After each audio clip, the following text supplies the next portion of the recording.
네. 이제 선포가 다 되었어요. 심판에 대한 선포들이 정말 소망이 없는 것 같아 보이는 중에서도 하나님께서 이루어 주시고 보여주실 일들에 대한 소망도 이제 저희가 봤죠. 근데 이제 마지막 심판 내용이에요. 참 그래요. 2장 1절, 2절, 3절에 보면 그래 지푸라기 같아. 그래도 너희들 모여. 그 전이 그래도 아주 요만큼 20년 정도 남았어. 라고 했음에도 불구하고 그들이 그 교훈을 듣지 않고 그 말씀을 듣지 않고 돌아오지 않았다라는 내용들이거든요. 근데 돌아오지 않은 정도가 아니에요. 더 부지런히 자기 행위를 더 악하게 했대요. 정말 수치를 모르는 거죠. 내가 무엇을 잘못하고 있는지도 깨닫지 못하는 세대가 되어버린 거죠. 거기에 대한 그 심판의 선언이 3장 1절부터 7절까지 이어지고 있는데요. 그 안에 있는 내용을 보면 어떤 리더자들, 특별히 리더들에 대한 심판들의 명령을 하고 계세요.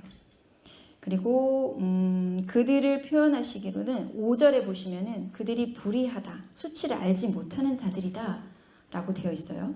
근데 그 가운데 5절에 그 가운데 계시는 여호와는 의로우사 불의를 행하지 아니하시고 아침마다 빠짐없이 자기의 공의를 비추시거늘 이라고 되어 있어요. 저는 이게 소망인 것 같아요.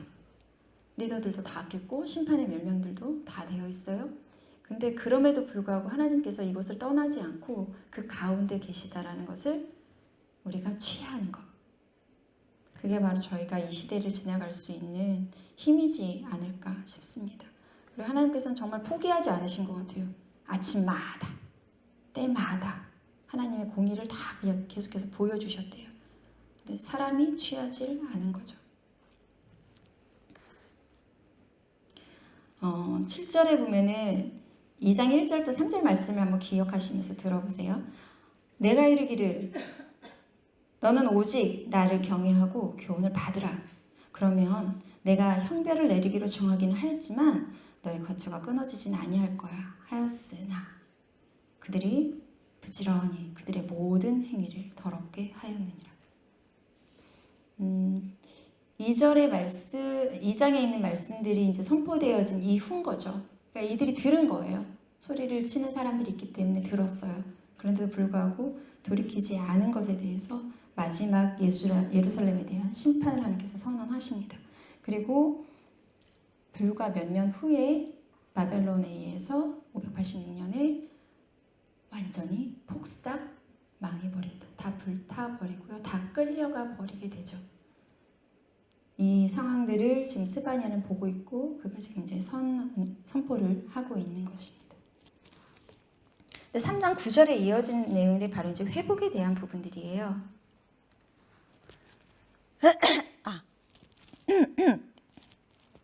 죄송합니다. 3장 8절을 제가 안 했네요. 예루살렘에 대한 이런 심판의 선언을 하신 이후에 8절에 말씀하세요. 나 여호와가 말하노라. 그러므로 내가 일어나 벌할 날까지 너희는 나를 기다리라. 내가 뜻을 정하고 나의 분노와 모든 진노를 쏟으려고 여러 나라를 소집하며 왕국들을 모으리라.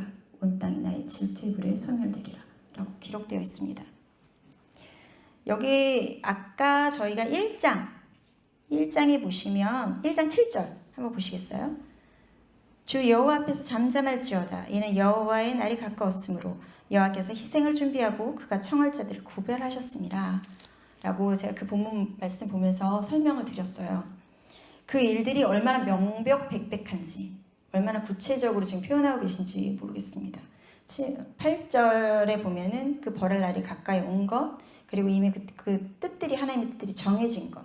그래서 바벨론을 통해서 지금 멸망시키시는 것이 8절에 나오면서 이제 끝났습니다. 열방도 심판받아서 멸망했죠. 그리고 이제 예루살렘도 멸망을 했어요. 그리고 나서 9절부터 하나님께서 회복의 날에 대한 선언을 해주십니다. 사실 지금 스바냐의 입장에서는 만약에 심판에 대한 내용만이었으면 사실 특별히 하나님께서 선포라고 안 하셨을 수도 있을 것 같아요. 그냥 끝났겠죠. 조용히 끝났겠죠. 근데 그 다음에 이어질 스바냐와 또 그와 같은 사람들이 또 듣고 있잖아요. 이 메시지를. 그들을 향해서 숨어있는 한 사람 한 사람들, 어딘가에 있는 한 사람들, 어딘가에서 이 세상의 약함과 이 더럽고 추한 중에 그래도 하나님의 언약을 붙들고 기도하는 사람들, 그 사람들을 향해서 이 마지막 3장 9절부터 20절까지 말씀들이 들려지고 있어요. 저는 또 더 큰 소망은 이게 마지막 말씀이에요.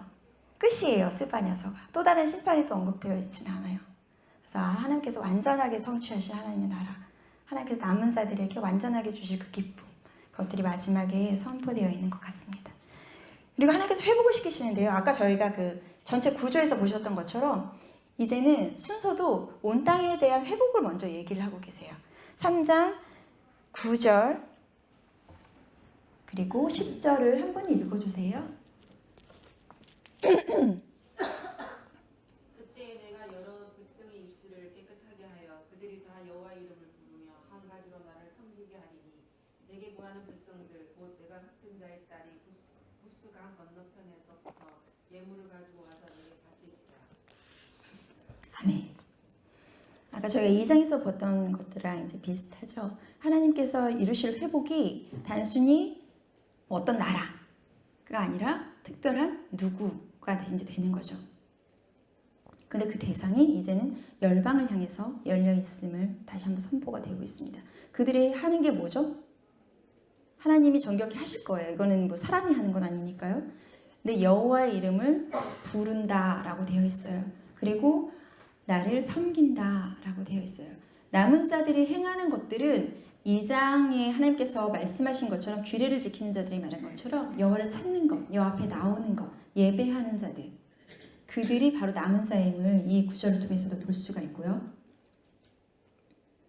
근데 하나님께서 그 다음에 말씀하시는 게 예물을 가져서 내게 바친다, 이것도 이제 예배의 한 형태잖아요. 그 대상이 내게 구하는 백성, 하나님을 찾는 사람이 남은 자가 되는 거예요. 결국에는 특별한 뭔가 뭐 인종이나 나라나 어느 연대에 사는 사람이나 남자나 여자나 뭐 그런 차원이 아니라 이제는 하나님을 찾는 사람을 향한 그들이 남은 자임을 얘기하고 계시고요. 12절에 보면 저희 성진 간사님도 한번 나눠주셨죠. 그들 가운데 있는 공고하고 가난한 백성들이 있어요. 그들이 여호와 이름을 의탁해서 보호를 받게 된대요. 사실 이스라엘의 남은 자가 어떤 사람들일까? 그들이 당대에 유명하고 잘나고 잘 드러나고 그랬던 사람들 같진 않죠.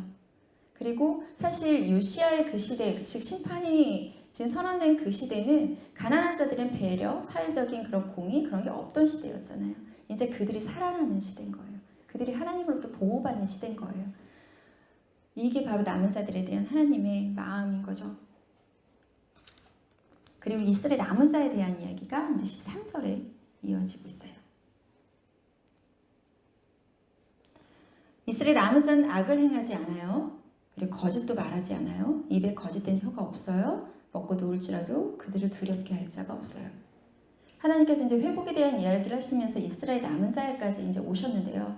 그러면서 해결해 주신 건 이제 죄에 대한 부분들을 이제 끊어주시는 것과 그리고 이제 그가 죄가 아니라 악이 아니라 하나님 앞에 살 자들로 이제 남은 것들에 대해서 이야기를 하시면서 특별히 언급해 주신 게 두려워하지 않는다, 두렵게 할 자가 없다라는 것으로 13절을 마무리하시면서 그 다음에 이제 노래가 나오거든요.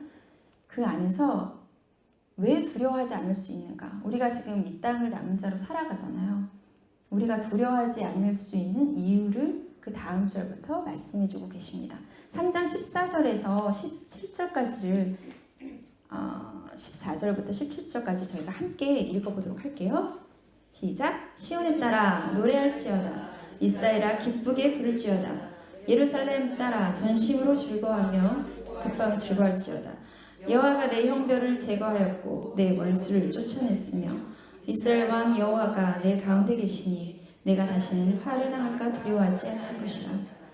그날의 사람이 예루살렘에 이르기를 두려워하지 말라. 시온아 내 손을 늘어뜨리지 말라. 너의 하나님 여호와가 너희 가운데 계시니 그는 구원을 베푸실 전능자이시라. 그가 너로 말미암아 기쁨을 이기지 못하시며 너를 잠잠히 사랑하시며 너로 말미암아 즐거이 부르며 기뻐하시리라 하리라. 아멘. 지금을 살아가는 우리에게 주님께서 두려워할 것이 없어. 이걸 어떻게 해야 되죠? 어떻게 이거 모든 것들 분별해야 되죠? 어떤 것이 옳은 것인지 알 수 없는 시대.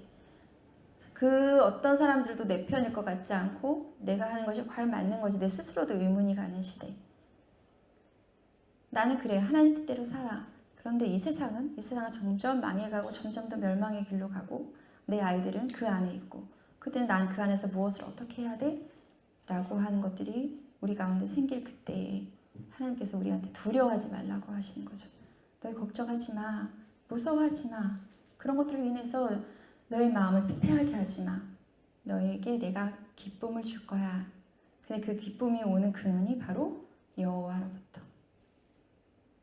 심지어는 여기 노래하라 기쁘게 부르. 저 아까 막 헷갈렸잖아요. 즐거워하라. 다 비슷한 말이잖아요. 근데 엄청 다른 표현을 써서 막 반복하시는 거예요. 이게 얼마나 명확한 거예요. 너희가 주고 싶은 그 기쁨이 이 세상의 말로 다 표현될 수 없을 것 같은 기쁨인 것 같아요. 그리고 제가 여기 타이틀 적은 것처럼 이 기쁨이 비단 우리의 기쁨이 아니라 내가 누릴 기쁨이 아니라 하나님이 나를 통해서 누리실 기쁨에 대한 것도 이 문장 안에 요 구조 안에 다 들어가 있거든요. 아, 하나님이 지금 이 시대를 이렇게 부족하지만 하나님을 찾으며 구하는 나를 기뻐하시는구나. 이게 거의 페스티벌에 가까운 그런 표현이래요. 축제인 거예요. 하나님 입장에서는.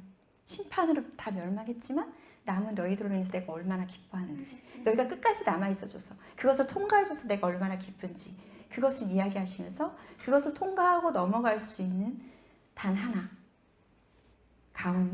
너희 가운데 여호와가 있다는 거. 저는 이거 보면서 제가 지난번에 이제 KBC에서 출애굽기를 했거든요. 출애굽기를 보면 하나님이 계신 것과 하나님 계시지 않는 것의 차이는 어마어마해요. 팔만 들어서 애들이랑 그걸 나눴었어요. 아말렉 전쟁에서 팔만 들어서 전쟁에 승리하자. 이게 도대체 뭔 말이야 싶은 거죠. 현실적으로 불가능한 거잖아요. 근데 바로 그분이 하나님이신 거거든요. 네 안에 있다면. 그리고 성막도 마찬가지예요. 성막을 지으실 때 너희 안에 거할 처소로 예비해서 성막을 주신 거거든요. 예루살렘 성전도 마찬가지였어요. 그 도가 바로 남은 자 언약의 백성들이었단 말이에요. 하나님의 언약이 들어가 있는 사람들.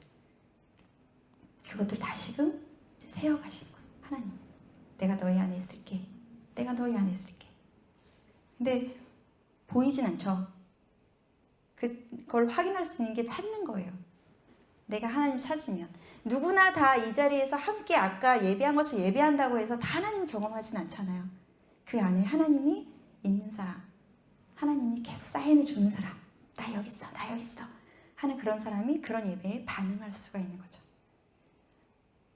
내가 과연 잘 살고 있나? 내가 회복 남은 자로서 잘 살고 있나? 고민들이 있을 때 그 말씀을 주셨어요. 네가 예배할 수 있다면, 네가 기도할 수 있다면 그게 사인이라고, 내가 너와 함께하고 있다는 사인이라고 그렇게 말씀하셨어요. 그래서 끊임없이 얘기하시나 봐요.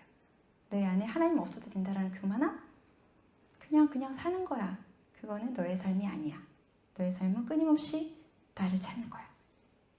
그래서 내가 너 안에 있다는 거 너도 확인받고 나도 네 안에서 기뻐하고, 그래서 네가 어떤 상황과 어떤 환경에 있든지 기뻐할 수 있는 힘을 나로부터 네가 공급받는 거. 사실 돈 없는 게 슬픈 일이지 기쁜 일은 아니죠. 아픈 게 슬픈 일이지 기쁜 일은 아니죠. 근데 그게 기뻐할 수 있는 일로 바뀐다라는 거예요. 그러면 우리는 이 회복의 날을, 하나님이 임재하셔서 하나님의 통치를 누리는 바로 그 날을 먼 이야기, 심판이 있고 그 이후에 있을 그때가 아니라 지금 살아갈 수 있는 것도 얘기해 주신 것 같아요. 내가 너희 안에 있고 너희가 내 안에 있으면 지금 너희가 누리는 그 시대는 심판과 멸망의 시대이기도 하지만 그것을 통과하는 너희에게는 하나님 나라를 경험하는 시기다 라고 말씀해 주신 것 같아요. 제가 간사로 이제 위탁해서 백수의 생활을 보내고 있어요. 나름 부르주아였어요. 나름 막 카메라 렌즈 사고 이랬던 삶을 살아요. 근데 그때에 대한 아무런 그 동경이나 아무런 뭐 그때로 돌아가고 싶다는 그런 거 전혀 없어요. 오트랑빵을 먹고 싶어요? 근데 막 그럼 계산해야 돼요. 오트랑빵이 비싸잖아요. 먹고 싶은데. 그러면 방법이 한 가지더라고요. 아버지 저 오트랑빵 먹고 싶어요. 그러면 먹어요. 그러니까 세상의 수치와 세상의 그 계산으로 도저히 할 수 없는 일을 하고 있고 여러분들이 지금 그 삶을 살고 계신 거예요. 저희 선배님들 아니세요 다들? 그 삶을 살아간다라는 것 자체는 엄청난 특권이라고 여러분들은 자부하셔도 돼요. 제가 오랜 세상을 46년에 3년 제가 43년을 그런 삶을 살았잖아요. 내가 벌어서 내가 누리고 나눠주고 물론 하나님 뜻대로 살았죠. 하나님 말씀대로 살았죠. 하지만 여기에서 보는 우리 간사로서의 삶, 하나님의 공급해 주시는 삶을 사는 거, 남은 자로 더 철저하게 낮아져서 하나님의 겸손해서 계속해서 하나님 구할 수밖에 없는 삶을 살아가는 거, 이거는 굉장한 특권이에요. 그 누구도 이해하나요? 저희 엄마 저 이해 못해요. 너 거기서 뭐하고 뭐 먹고 어떻게 사냐? 우리 엄마 걱정 그래요. 너 돈은 어디서 나와? 저 공생비 내야 되거든요. 20만 원 매달. 그건 어디서 나오겠어요? 제 주머니에? 없어요. 저 주머니도 없어요. 이 치마에는. 없어요. 다 날려먹었어요. 퇴직금 받은 거 여행 다니고 그 다음에 이제 뭐 CDTS, DTS 하고 그 다음에 SBS 하고 나니까 한 개도 없어요. 그래서 전적으로 하나님을 구할 수밖에 없어요. 아버지 저 떡볶이 먹고 싶어요. 하면 이제 내일 저녁에 저희 떡볶이 먹으러 가요. 아니 실제로 이런 것들을 여러분들 더 많이 경험하시잖아요. 아이들이 있고 결혼하셨으면 더 많지 않아요? 그것을 경험한다라는 거는 정말 놀라운 특권인 것 같아요. 세상 그 누구도 몰라요. 심지어는 크리스천들도 그 삶을 몰라요. 그 삶을 누려본 자만이 누릴 수 있고 아는 자만 알 수 있는 거죠. 우리 안에 하나님이 계셔서 하나님께서 공급해 주신 것들을 여러분들이 이미 그걸 살고 계시고 남은 자로서 이미 너무 잘 살고 계신 거예요. 하나님을 찾는 자로. 가끔 망하죠. 저도 망해요. 제가 센터에 위탁을 하고 여기 오게 되면 저는 완전 더 업그레이드 돼가지고 진짜 전 세계 열방으로 다니는 막 그런 사람 홀리하거나 뭐 예배실도 옆에 있고 기도실도 옆에 있고 맨날 예배드리고 뭐 다 주변에다 간사님들이야. 제가 완전 업그레이드일 줄 알았어요. 근데 오자마자 아니다라는 걸 알았죠. 오히려 내가 이 공간 안에 있다라는 그 안주함, 안심, 요 바운더리 때문에 오히려 내가 그런 것처럼 느껴지기가 너무 쉽더라고요. 그러다 보니까 제가 찌꾸기 같은 자가 되기가 너무 쉽더라고요. 가라앉아버려. 그리고 하나님께서 공급해 주시는 것도 너무 익숙하다 보면 제가 그랬잖아요. 엄마 위해서 기도해서 응답을 주셨어요. 그거 붙들고 계속 안 가요. 놓은 거죠. 솔직히. 그래? 오케이. 하나님을 믿어서 놓은 거면 좋죠.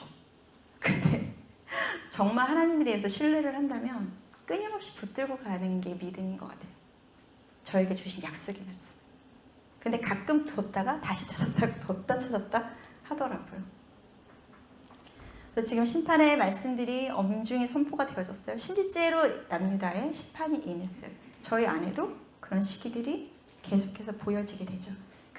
그래서 하나님께서 오히려 우리를 스바냐처럼 지금 이 시대의 제주도 땅에 부르신 것이 아닌가 싶습니다. 각자 생각은 다를 수 있어요. 신앙인으로서의 어떤 가치관이나 뭐 관점 차이들도 있을 수 있겠죠.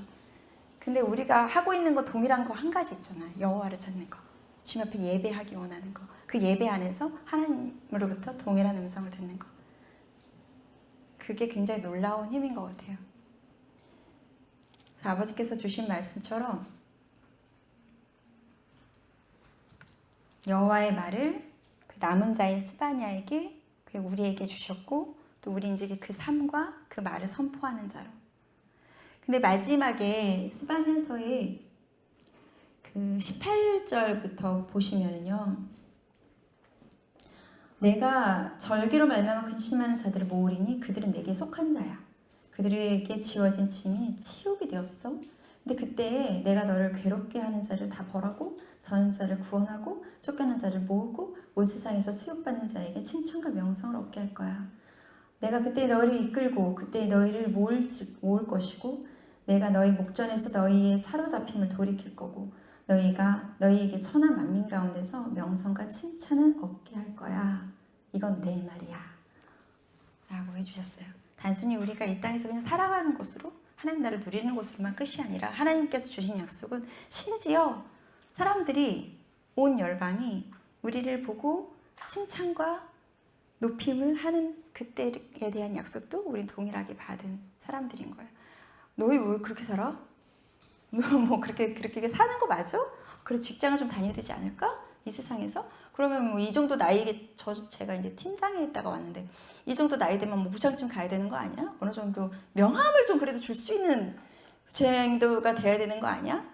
뭐 이런 것뿐만 아니라 엄청난 사실 저희가 수치를 받는 상황이 많죠. 근데 하나님께서 말씀을 하시는 거죠. 그 모든 것들을 내가 다 끊어줄 그때. 그리고 내가 너희를 높여줄 때. 우리는 그렇게 하실 하나님에 대해서 신뢰하고 그리고 하나님이 이 삶을 살아가는 포기하지 않는 나에게 주실 상급에 대해서 기대하고 우리가 지금 신약의 시대를 살아가고 있습니다. 구약의 시대에 스바냐가 산 것처럼 각자의 삶의 모습도 달라요. 처해 있는 것도 다르죠. 다양한 생각들도 있어요. 동성애에 대해 다양한 생각이 있죠. 근데 우리가 그 안에서 하나님께 끊임없이 나아가서 하나님이 나에게 주신 그 기준들을 쌓아가시는 시간들을 더 많이 보내셨으면 좋겠어요. A가 정답이야? B가 정답이야? 이게 아니라 하나님이 말씀하신 정답이 무엇인지 하나님이 말씀하신 방향이 무엇인지 찾아가는 게 바로 남은 자의 삶으로 보여집니다. 스바냐서 이제 마칠 건데요. 3장이라는 짧은 책이고 53절밖에 되지 않아요. 하지만 그 안에 있는 내용들은 지금의 제 삶을 바꾼 것처럼 여러분들의 삶도 바꿀 수 있는 하나님의 능력이 돼서 지금 잠깐 들으신 거지만 이것이 여러분들 삶 안으로 끊임없이 녹여져서 여러분들을 통해서 아이들에게 흘러가고 열방으로 흘러가는 그럼 하나님 성령의 기름 부으심이 되었으면 정말 좋겠습니다. 넘어가나요? 네. 오늘도 여러분들 모이셔서 여호와를 찾으셨고 여호와를 찾는 끊임없는 삶을 계속해서 포기하지 않고 살아가셨으면 좋겠고 저도 좀 낙심되고 여호와를 내가 찾는 게 맞을까? 라고 그런 의문이 들 때 제가 다시금 여러분들에게 와서 여러분들로부터 확인받는 시간들도 좀 있었으면 좋겠어요. 그게 바로 우리 공동체의 모습이지 않을까. 그래서 우리에게 소그룹이 필요하지 않을까라는 그런 제안을 한번 우리 리더님께 드려보고요. 네.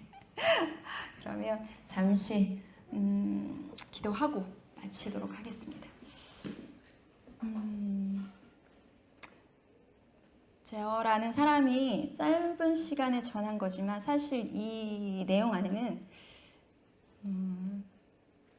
하나님께서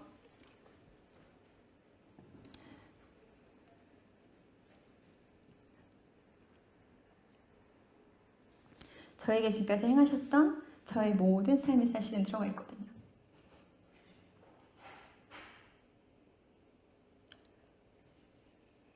그리고 앞으로 살아갈 그런 시간들의 삶도 다 이 말씀 안에 들어가 있었던 것 같습니다. 그래서 여러분들도 지금 잠시 주님께 우리의 삶에 대한 나를 스바냐로 부르신 그 하나님에 대해서 여호와를 찾는 그런 마음으로 기도하시고 제가 마무리 기도하도록 하겠습니다.